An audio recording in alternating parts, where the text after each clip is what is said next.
Hello entrepreneurs!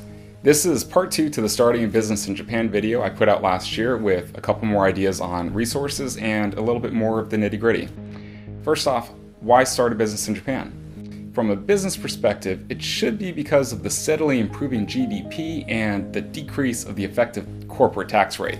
But I know it's really for the mega ramen and cute porcupine cafes. All kidding aside, assuming you already know what kind of business you'd like to set up, the first step would be to figure out the appropriate business formation. If you're a one-person show, there's an equivalent of a sole proprietorship, which has some advantages, but doesn't limit your liability in cases of bankruptcy, lawsuits, and other fun stuff. It can be possible to self-sponsor your visa with this formation, and below is a link to a Japan Times article that elaborates. Should you need to incorporate your business, JETRO, otherwise known as the Japan External Trade Organization, has an amazing English website that dives into the details around a representative office, a branch office, and a subsidiary company, and the differences and requirements for each. JETRO also provides information around visa options for yourself and family members that may be accompanying you to Japan. Link to JETRO also below.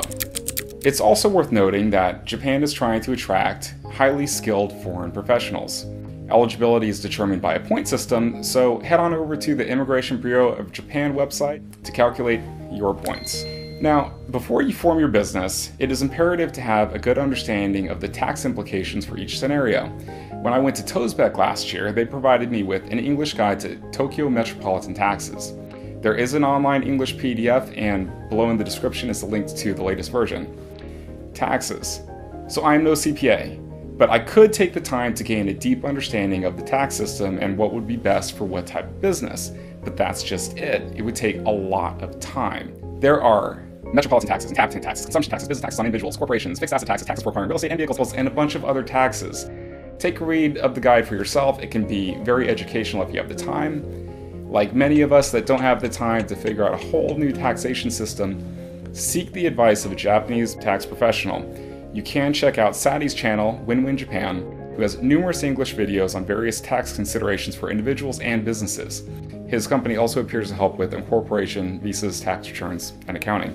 While there is a lot of online information in English, there's still a lot of documentation and communication that has to be done in Japanese when starting your business in Japan. If you don't speak or read Japanese, or you don't have a Japanese spouse or friend that can help you, I do recommend seeking counsel of bilingual attorneys, paralegals, and accountants that can help you with the business formation, accounting, and bookkeeping if you have the means to do so.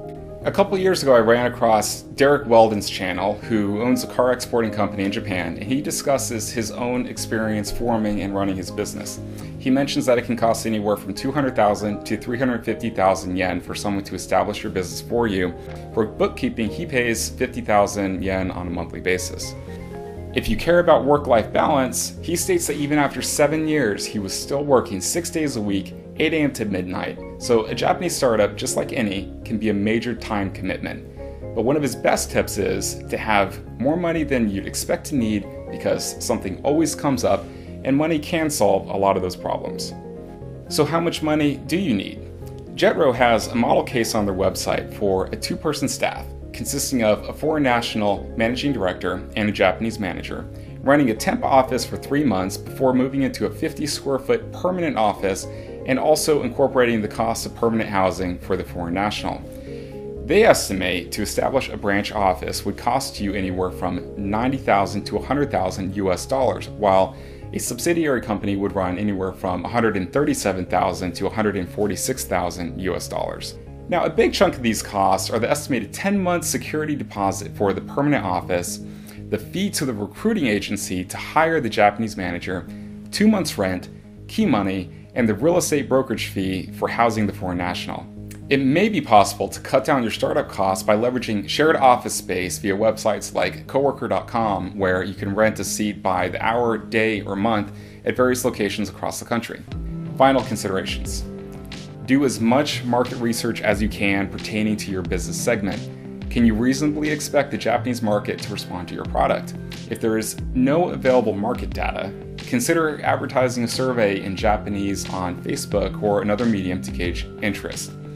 Facebook allows you to select certain demographics in order to get feedback from your target market. Also, a great read would be The Business Model Generation, which explores different business models and can really get the gears turning if you're just starting out. A lot of these points apply to starting a business anywhere, so whether you're looking to launch a business in Japan or somewhere else, I hope this helps. If you like what you saw, please subscribe and more will come. Until next time.